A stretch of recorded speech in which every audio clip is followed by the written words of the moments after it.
Assalamualaikum warahmatullahi wabarakatuh. Kembali lagi dengan saya di Gumilang Code.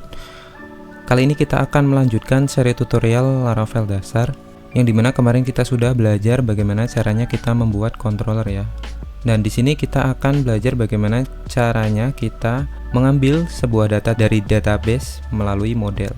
Nah, apa yang sudah kita lakukan kemarin yaitu ketika klien mengirimkan data ke route, maka route akan meneruskannya ke controller dan langsung meneruskannya ke view ya, karena data yang kita kirim masih berupa data statik ya, belum dinamis atau yang kita ambil dari database. Nah, sekarang bagaimana caranya kita mengambil data dari database?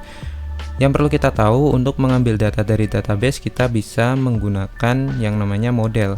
Nah, kali ini kita akan belajar membuat model ya. Terus kita akan belajar bagaimana cara mengimplementasikan model. Nah, untuk alurnya sendiri tentunya dari route request akan diteruskan melalui controller.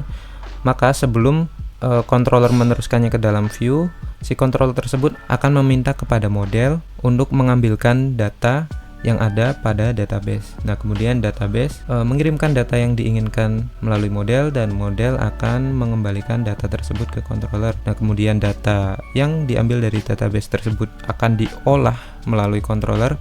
Baru setelah data tersebut diolah, dari controller akan diteruskan ke view, yang kemudian view akan direturn ke klien ya, melalui controller dan juga route.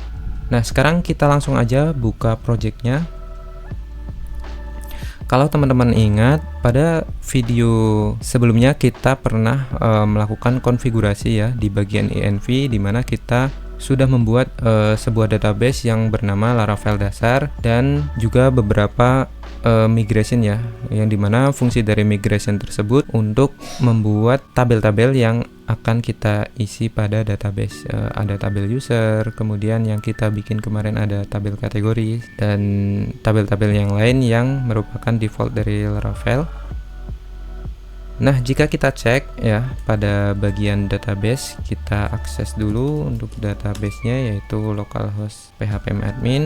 Di sini sebenarnya bebas ya teman-teman mau menggunakan SQL Yoke atau yang lainnya.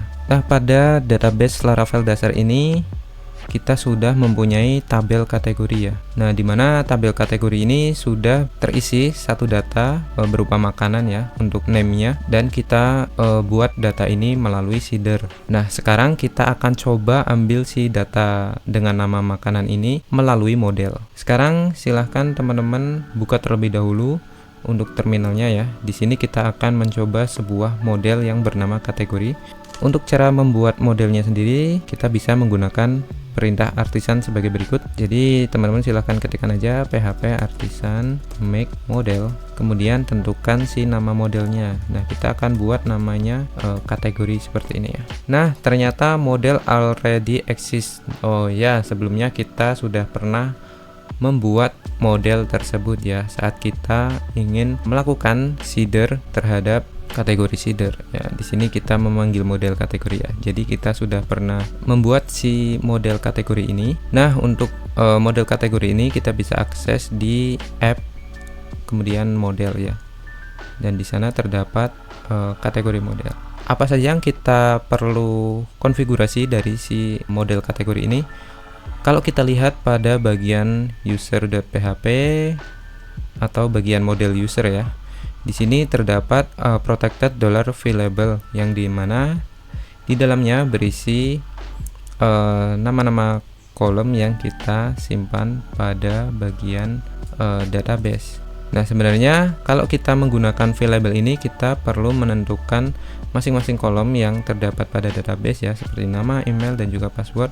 Jadi ketika kita menambahkan sebuah kolom baru, maka kita perlu menambahkannya ke dalam variable ini. Nah, kita juga bisa menggunakan alternatif lain ya, jika kita tidak ingin berulang kali menambahkan nama kolom ketika kita membuat kolom baru pada database, yaitu kita bisa menggunakan yang namanya protected $guarded. Nah, bedanya apa dengan variable ya? Kalau variable ketika kita membuat kolom baru, kita perlu mendefinisikan dia ke dalam variable ya, agar nanti ketika aplikasi Laravel kita melakukan insert ke dalam database, maka dia tidak akan ditolak atau istilahnya bisa diinsert ke dalam database. Nah, berkebalikan dengan guarded ini dia akan menolak apa saja parameter yang akan dikirimkan ke dalam si guarded ini. Jadi agar semuanya diterima, kita hanya perlu mengisi data kosong seperti ini ya. Jadi kalau kita misal mau menolak si parameter ID seperti ini, itu bisa saja dilakukan. Nah, selanjutnya kita akan coba untuk mengambil data dari database, lebih tepatnya data yang ada pada tabel kategori. Pertama-tama yang kita lakukan yaitu kita akan mengubah route yang pernah kita buat pada waktu itu. Di sini kita akan buka folder route, kemudian kita masuk ke web.php ya. Nah, di sini kita mempunyai route get dengan nama kategoris beserta parameter-parameternya ya. Kita akan coba hapus untuk parameternya terlebih dahulu karena kita akan mengambil semua data yang ada pada database tanpa menggunakan parameter. Nah, untuk route yang bernama kategori ini maka akan diteruskan ke kategori controller kan dengan metode index. Maka kita bisa buka si kategori controller ini, dan tadi kan tidak ada parameter yang dikirimkan di sini, jadi kita bisa hapus aja di sini untuk parameternya. Lalu untuk mengambil semua data yang ada pada database, pastinya kita akan melalui model ya. Dan di sini kita akan buat variabel dengan nama kategoris. Nah, kemudian kita akan panggil model kategorinya ya. Kategori seperti ini, dimana kategori ini akan mengambil semua data yang ada pada database kategoris. Nah, untuk mengambil semua data kita menggunakan fungsi all seperti ini. Jadi nanti si variabel kategoris ini akan berisi semua data kategori yang ada pada database. Nah, untuk melakukan pengecekan apakah semua data kategori akan tersimpan pada variabel ini, kita bisa melakukannya dengan menggunakan daidam ya. Jadi daidam ini sama seperti saat kita menggunakan vardam pada PHP native. Nah, kemudian kita tinggal cek aja variabel mana yang akan kita daidam. Kita save. Sekarang kita akses untuk kategorinya ini ya. Nah, tadi kan kita tidak mengirimkan parameter apapun, jadi kita di sini kita hapus. Nah, maka semua item yang ada pada database itu akan diambil ya atau ditempatkan ke dalam variabel kategoris tadi. Nah, di sini kita bisa lihat ada makanan ya, yang dimana makanan ini merupakan data yang kita ambil dari tabel kategori pada database. Nah, kemudian dari data kategori ini kita akan teruskan ke view ya. Nah, bagaimana caranya? Sama seperti sebelumnya ya. Di sini kita tidak memerlukan parameter ini lagi ya, karena parameternya sudah dihapus. Dan untuk data yang dikirim kita akan memasukkan si variabel kategori ini ke dalam compact. Nah, seperti ini. Kemudian pada bagian view kategori ya, karena ini kita melempar datanya ini ke dalam view kategori menggunakan compact, maka kita perlu melakukan customisasi pada bagian view. Nah, kita bisa membuka folder resource, kemudian view untuk melakukan custom perubahan pada bagian view. Nah, tadi kalau kita lihat pada bagian controller, di sini kan kita mengambil semua data kategori yang ada pada database. Nah, itu artinya kategori ini dia itu berupa collection ya, atau array lah kalau kita bisa bilang. Nah, berarti data kategori ini berupa collection yang dimana ada banyak data yang disimpan di variabel kategoris ini. Jadi di sini kita perlu melakukan perulangan ya, atau looping. Nah, untuk itu kita akan coba tampung collection tadi pada sebuah tabel. Di sini kita akan buat tabel row ya. Ini HTML dasar aja. Jadi sebelum teman-teman belajar Laravel, pastikan teman-teman sudah belajar HTML ya. Jadi kita bisa tahu nih bagaimana cara menggunakan tabel pada HTML. Jadi untuk TR ini berarti tabel row ya. Nah, di dalam TR kita akan gunakan tabel head yang mana dia berupa sebuah nomor. Kemudian kita akan buat TH lagi berupa nama kategori.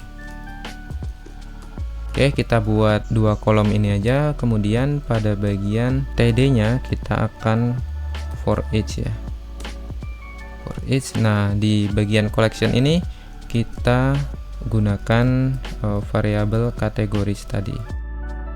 Kemudian untuk itemnya kita gunakan variabel kategori seperti ini.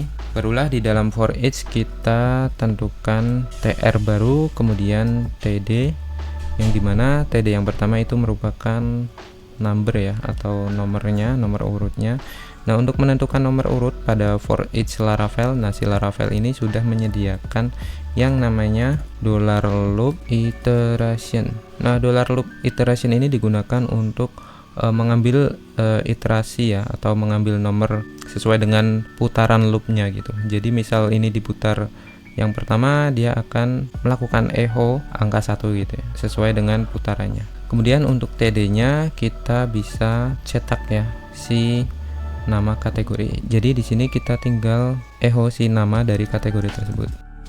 Nah, untuk name ini pastikan sesuai dengan yang ada di database ya, agar datanya nanti muncul. Di sini kan name, kemudian di sini name. Nah, sekarang kita akan coba akses ya, apakah datanya akan muncul di halaman kategori ini.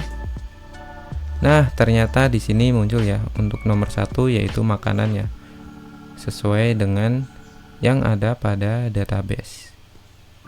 Jadi untuk saat ini kita berhasil mengambil data dari database ya, atau lebih tepatnya semua data dari database. Nah, berhubung ini datanya kita cuma ada 1, maka data yang akan dikembalikan pada bagian view itu juga 1.